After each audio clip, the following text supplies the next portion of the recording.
Enter the realm of KSBM Radio's creation. Student-led from inception to narration. Crafting content from dawn until dusk. All students involved in the work and the fuss. In the heart of Townview where voices reside. Student-led discussions where ideas collide. From interviews with leaders, peers, and businesses. Just watch us work creating innovative content. Every aspect managed with student finesse. From podcast production to social media press. No task too daunting, no challenge too grand. KSBM Radio, we taking a stand. KSBM Radio, students leading the way. Every task idea, we seize the day.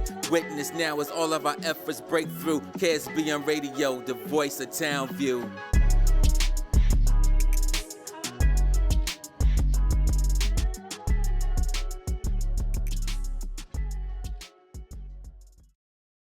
I'm closer to the music. Broadcasting live from Marvin E. Robinson School of Business and Management, Dallas, Texas. My radio station. We are KSBM Radio, the voice of Townview. Hello, everyone, and welcome to KSBM Radio, the voice of Townview. I'm Ruby, here with my co-hosts, Santi, Jade, Aru, and today we're continuing our SBM 50 and TMC 30 Alumni Series, celebrating amazing Townview graduates who are making an impact in their fields. Our guest today is Mr. Gabriel D. Langley, a proud graduate of the School of Health Professions. He's an entrepreneur, business consultant, musician, actor, fitness professional, and author, a man of many talents. You might recognize him from BET's College Hill, the first reality show to highlight HBCU life, or from his work with FUBU Mobile and his consulting firm, Alpha Group Innovations. He's also a lifelong musician who's performed with artists like Erykah Badu and continues to mentor youth through his nonprofit, the Village Inspiration Project. Mr. Langley, welcome back to Townview. We are so excited to have you here today. Is there anything you'd like to say to our listeners before we dive in? Well, first and foremost, thank you guys for having me. This is exciting, and to our listeners, I just say the impact of this project is going to reach far and wide, and I hope you guys cherish these moments because it's going to be a historical piece in the making. Absolutely. So let's get started. You grew up in South and Central Dallas, including the Bottom District. Yes. How did that environment shape you growing up? Well, more specifically, my more formative years were in the Bottom District, and the Bottom District is right across from the levee system, and specifically, I grew across the levee system right up against the Corinth Bridge. And back when I was growing up, and this was in the 80s, it was more poverty-stricken than it is today, and so that area taught me a lot about survival, understanding my surroundings. We had to walk to school every day. I actually went to N.W. Hartley, which is the elementary school across the street, and Townview was just a field at the time. So walking home and in the community, being aware of your surroundings, it taught me a lot about just understanding who I am in the community, surviving the community, and just growing with what was available to me at the time. So resilience is probably the biggest factor from my growing up in this area. So who or what shaped your early goals? My parents are probably the biggest impact on my early goals. My father was a simple man. He was a master plumber, and he taught me to work hard, and no job was out of the question. My mother, she was really the carrying force of my family. So she gave me all the social skills and the communication skills to really navigate. So early on, they are the ones that really instilled in me that ability to just achieve whatever. I still have a note on my wall today that said, from the first grade, that said I wanted to be a doctor. I haven't achieved that, but I'm gonna say yet. What led you to choose the School of Health Professions? I wanted to be a doctor. I absolutely wanted to be a doctor from a very young age, and I think it was because of the money. But I've always had a passion for health and biology, and so the high school health profession made it simple. At the time, when I was getting ready for high school, the high school health profession, I think, was on the other side of town, and so I knew nothing about it. So as I was preparing for high school, I was considering Skyline, and then Townview was built. And when Townview was built, I I was at O.W. Holmes, and I was under the lead, under the band, in the band under Dean Hill. And he took the job to Townview, and I was like, well, I want to play with Dean Hill, so if he's going to Dean Hill, let me see what happened. Then I found out high school health professionals here, and I said, oh, this is perfect. So at the time, there was an application. I don't know, is there an application process to get it? Okay. On the application, it says, what is your first and second choice? And I said, high school health professional, my second choice is somewhere else. So it was either I was going to get in or I was going somewhere else. It was just that simple. And so that was my introduction into why I came to Townview, because of Dean Hill and because of the high school health professions, preparing me for the medical career. Do you think your career would be drastically different if you hadn't gotten into Townview? Absolutely. Absolutely. Townview was still developing, and therefore it was a political climate in the area. It was a social climate in the area that's a lot different now. The school had a drastic impact to the economic development of this area. And all of that, although we were students, it weighed on us. At the time, there was, like I said, a political thing going on. So we had protesters that were protesting every morning in front of the school. And we had to deal with that. We had to understand why they was doing that. It was a struggle, and it was impeding on what we wanted to do. But to understand why they were doing what they were doing, we had to become engaged. And so there was a lot of political awareness inside the school.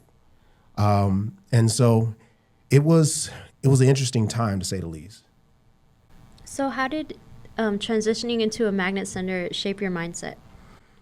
The mindset came from really the level of educational professionals that were here, from the principals to the teaching staff, understanding that in the high school health profession, all of our teachers were professionals in their careers. They were RNs, they were dentists, they were professionals that chose to come back and reach back and teach us. And so having the ability to get a professional skill set at the age of 16 and 17, and then my junior year, I interned at Blewett Flowers in the pediatric care center. And I thought I wanted to be a pediatrician. And I started working with kids, and I realized that I can't stand to hear a baby cry. And then I had to clean up a bathroom where a kid decided to spread soap all over the bathroom. And I was like, I just don't think I can deal with kids on this level. And then my senior year, I got to intern at Baylor in the surgical center as an ancillary support technician. And I was overwhelmingly thrilled every day to go in and assist hands-on in ortho surgery, plastic surgeries. And it was the absolute most amazing thing, because even the doctors were very aware that I was an 18-year-old pursuing health. And so they allowed me to not just be there, but actually assist. And so to come out of that with the worldview of how impactful those small moments can be, I never let that, I never took it for granted. So the Magnet Center providing those resources, providing that level of education meant everything to me. It really prepared me for the journey that I took to get to where I am today. So you were the first head drum major for the Big D Band. How did that leadership role impact you? It was amazing. I'm going to say the leadership role was less impactful to versus just being a part of the marching program. The band program was already established. Dean Hill is an amazing teacher. He has a history and a legacy that reaches beyond Townview. But it started with Townview not having any of those kind of curriculum programs. And so a lot of the students were heading over to Roosevelt High School to be in the marching program. And he saw a need, and he said, well, we're going to start a marching program. He had these instruments donated from somewhere. So we had all these. So I just remember every evening kind of taking my time and breaking down the drums and fixing the drums, patching the screws, touch up paints, and, patching up the sousaphones. And it really taught attention to detail, care, and a passion for the program that itself without all the glitter and glamour. And the reason I say the leadership role is less impactful is because everybody had to be a leader at that time. It wasn't about one person because we were all building something new. And so regardless if you was a freshman, you was a sophomore or senior, at that point in time, everybody had to deliver the same amount of care and attention to what we were doing in order to create this. And it's really, excellent to see that the legacy is still pushing forward and everybody's still having the passion to keep it going. You mentioned the internships and you also mentioned the band. How are you able to balance all of that and school? Long nights. I remember at the time, band practice, marching practice was at before school. I don't know if it was like 7 o'clock in the morning, but I would have to get up at like 6 because I was one of the few people with a car, and so I would literally drive around and pick up 3 or 4 band members on my way to school. We would get here, we would have practice, then we would go to class, and then midday class and after school we would have programs, tutorings and stuff, getting ready for UIL. But it was a lot. But again, the passion to continue to grow and build something. Again, Townview was something new. So even just the image of Townview was weighing heavy on everyone to just give everything that you had. And so that was a big part of, what we wanted to do, is just give everything that we had to continue to build something. So balancing was just grind it out, man. Figure it out. I was young. I had the energy. Why not? Was there a moment when you realized you could do more than one thing? No. I just did it. Honestly, I just did it. Later I found out that I was ADHD. And so now I actually say ADHD is my superpower because I can truly hyper-focus on things where most people, my wife says I can't multitask, but I just say I hyper-focus on one thing, get it out of the way, then I move on. But I literally can dissect something within a matter of seconds, get to a problem, solve the problem, and move on faster than most people. And I say that from a professional standpoint of how I got in business. But it's really just, one of those things that kind of just fell in place for me. You were involved in your internships and band, but do you have a favorite memory from either of those? Yeah, absolutely. Internship, not so much because everything was, it was eye-awakening every single day I walked in. But band-wise, the most memorable one is literally the first time we hit the field. The very first time after a full summer of building, it was at the Dallas Battle of the Bands. And, of course, everybody was laughing at us because we didn't have uniforms. We were in sweatpants and T-shirts. And as we marched down the field, you can hear the crowd kind of laughing. And we knew what we had prepared. And so when we came out and we hit the field and the crowd erupted, it was like validation. Everything that we had put into place, all the hard work, we trained with drum majors from Florida A&M, drum majors from Jackson State. We trained with drum majors from Prairie View, just trying to figure out what type of style we wanted. Grambling and Dean Hill was impactful in that sense because his connections allowed us to be in the room with those people. And so hitting the field for the first time, and we didn't win that year. I think we may have came in third or something like that. But it was just the fact that we made such an impact with just our presence that nobody knew that we, the school of smart kids, could put on a show. And so that was probably the most impactful. Would you say Dean Hill was like your motivation, your role model when you were in high school? Beyond my parents, Dean Hill is a very dominant factor in everything I do today. I knew him well before I worked with him as a student here at Townview and in middle school.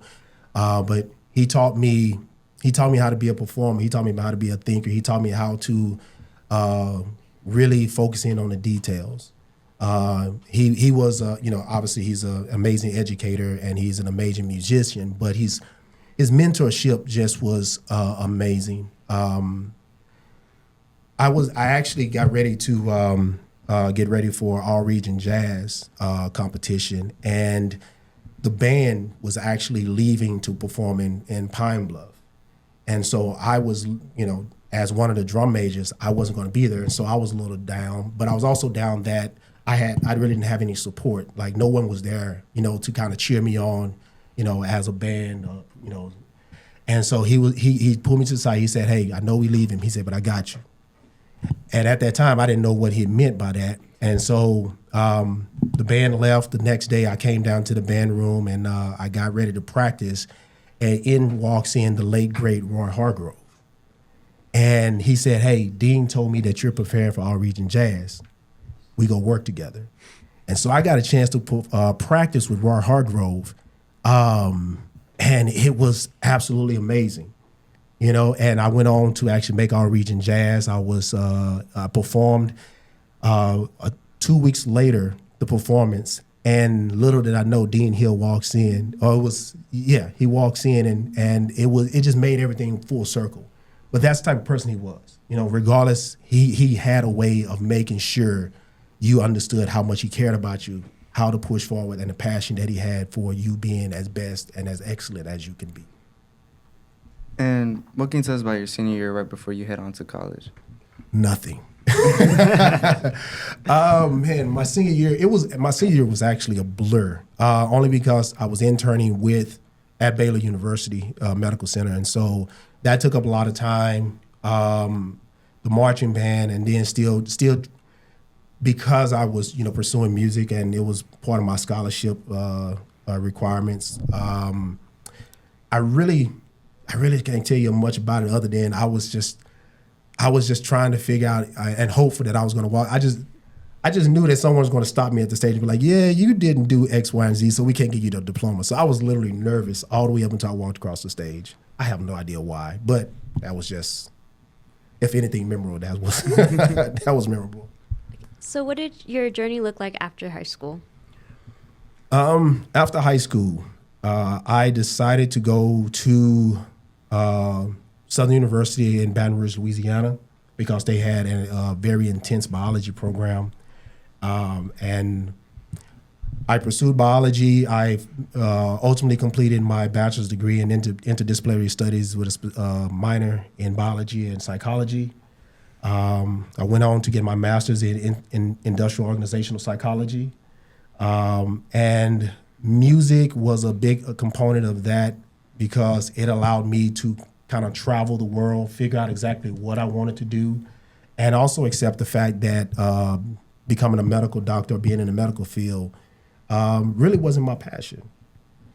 So it was not a straight line journey after high school. It was a lot of twists and turns, and I'm actually grateful for all of those twists and turns. So at Southern University, you studied biology and music while joining Alpha Pi Alpha and Kappa Kappa PSI. How did these experiences shape your identity? The biggest impact is the Greek letter organizations is all about community. And so we start with Alpha Phi Alpha. Alpha Phi Alpha is based on giving back to the community from a historical standpoint of excellence and building on the social capabilities that allow the community members to be their very best. Kappa Kappa Psi is a national honorary band fraternity, which does the exact same thing, but only with music. And so both of those built that continued drive for excellence. The quote for Alpha Phi Alpha is, servants of all, we shall transcend all. And then for Kappa Kappa Psi, it is strive for the highest. Both of those still speak to the factor of being beyond the norm. And that's really what truly embodies both of those, is really taking yourself and understanding you have to continue to strike and strive to transcend and go beyond your own personal capabilities. What did HBCU culture teach you about leadership? Hard work. Artwork. One thing that I took away from HBCU experience is a lot of my professors, they didn't waver on their expectations. It was really built on, you're going to do the work the way we expect you to do the work. And they did not shy away from taking the time to pull me to the side. I had a couple professors pull me to the side and actually speaking to me about my failures, and really tell me that they knew that I can do better. And because of that, I really turned around. That first year of college was pretty difficult. So having someone that poured that into me, coming from a culture where I was continuously poured into, made one of the bigger impacts going into that young adult life. Kind of transitioning to your life after college, you've been able to build careers in entertainment, business, and consulting. And how do you balance so many roles? It's really not a balance. It's more of all of them kind of fit into place. Music is one of those things that get me into the conversation with a lot of people. Music is the universal language. Everyone feels or understand music to some degree. So it opens the door in conversations with anybody. Having the history and background, that kind of gives that wow factor sometimes, which disarm most people to have casual conversations. That transitions into the skill sets that come from music, teamwork, attention to detail, being proficient in your practicing and diligent in how you practice. And that transitions into business. Understanding that I need to be detail-oriented, proficient in my skill set, and have to practice on being the best that I can be at what services I offer. That just allows me to deliver that same type of conversation to a business client or something of that nature. And so it's really not a juggle for me. It's more of a one fits into the world of the other seamlessly, and it just allows both of them to coexist. So what keeps you motivated through it all? Now, what keeps me motivated is going to be my kids, because they're constantly growing, and of course, you got to continue to provide for them, but also I want to give them the most complete figure that they can look up, role model that they can look up to when as they continue to grow. Yeah.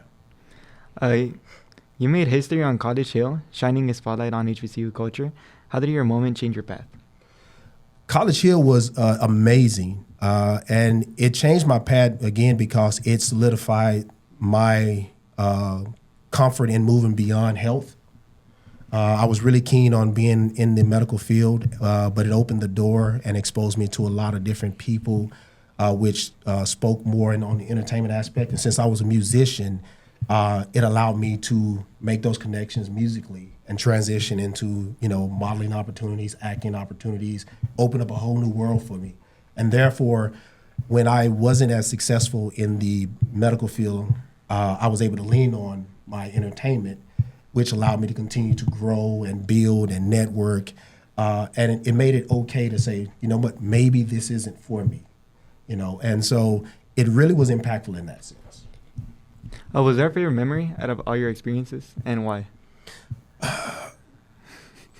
Probably my favorite memory, again, would be the very first episode of College Hill, because the show itself highlighted everything that I had going on at that time. And it was kind of surreal to know that here I am being publicized on national television. And I was proud of who I saw. Most people, they talk about how on reality TV, oh, you need to do this, no, don't do that, don't do this. I tell anyone, I have no regrets because who they saw on TV was my authentic self. And no matter what they was able to portray or do, they could never take me too far outside of my natural character. So I was really, really okay with what they saw, and I was happy and proud of who they saw. And how did you find yourself in the entertainment field? Find myself as far as my footing, or just how did I get there? I guess both, really. Finding myself, how did I get there, really came down to I wasn't becoming a doctor, and so I had to figure out a way to make money. So I leaned on music, and music got me in the doors to do modeling and acting. And I had a really nice run. I did a lot of independent films. I did some SAG stuff. I'm SAG eligible still, commercial stuff, performed with a lot of great people. And so it was a nice career. I'm not out of it. I still have a manager, but family kind of took precedent, and kind of focusing on that right now. But now my kids are actually getting into the entertainment space, and so a lot of my focus is probably going to get them seated, and then I may venture back into it if times allow, the check is right. On the first show, were you nervous?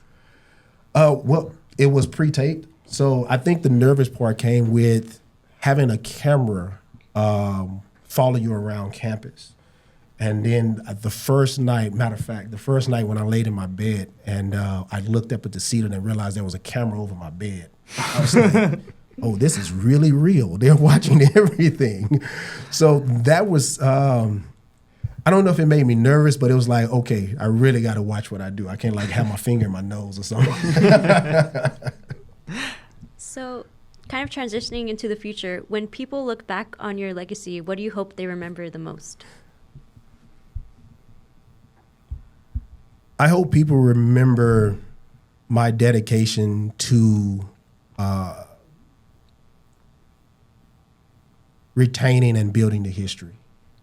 I don't think that I operate alone. I think my community is amazing, and I couldn't do or be who I am without my community. And I do mean that by my family, my friends, people I know and don't know that pour into me every day, social media following.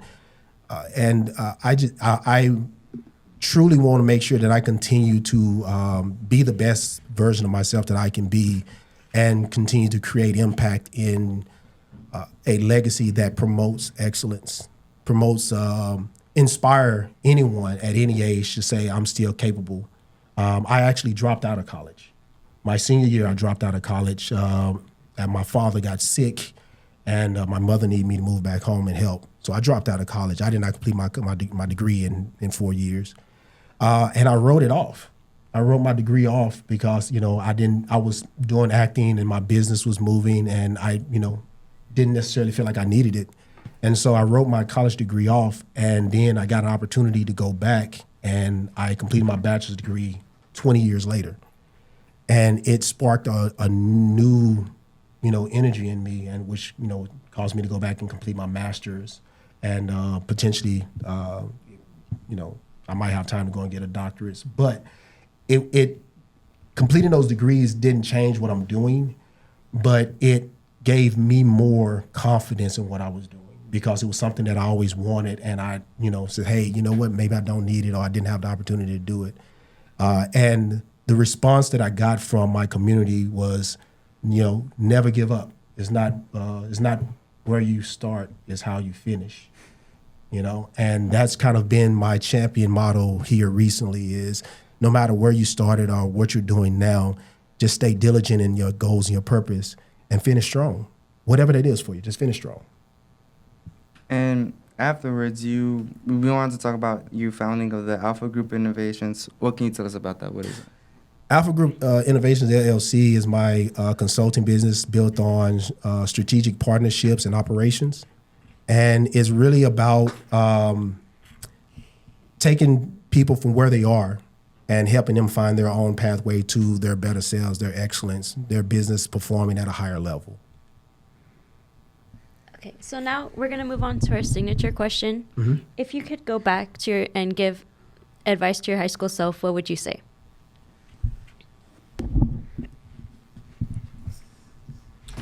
I would tell my high school self first to be patient and understand that everybody's path is different. At that time, my goals were pretty straightforward: go to college, go to med school, go into surgical residency. And I am the furthest away from that. And so to go back and tell my younger self that, I think it would have saved me a lot of time and headache, because there were many, many nights I stressed. My last semester, before I decided to walk away, I was taking 22 hours. And I was literally getting 2 hours of sleep every night. And although I passed that semester, I was also in the Air Force ROTC at the time, trying to retain a scholarship to continue to go to school and going into medical school. And so I had PT in the morning, then I had school starting at 8 o'clock, I had labs, and I had classes all the way into 6 o'clock, and then I would go home and I would study from 6 o'clock to about 2 o'clock in the morning. I would sleep for 2 hours, then I would get up at 5 because I had PT at 6. I did that for 2 semesters. If I knew what I knew now, I probably would have taken a completely different path. But no regrets. I am who I am today because of it. All right, well, thank you, Mr. Langley, for joining us and sharing your incredible journey from your days at Townview and to your work in business, entertainment, and the community. Your story is such a great reminder that you can follow all your passions and still make a lasting impact. And to our listeners, thanks for tuning in. This is what our TMC 30 Alumni Series is all about, celebrating Townview graduates who continue to lead, inspire, and make a difference. Be sure to follow us on social media and subscribe so you don't miss our next episode. Until next time, this has been KSBM Radio, the voice of Townview. Stay awesome.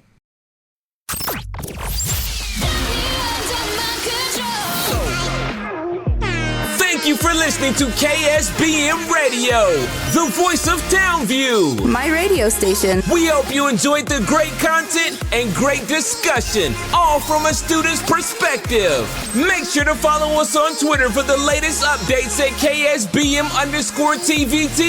or on Facebook at KSBM Radio. Add them on Facebook. Check them on Facebook. Take care.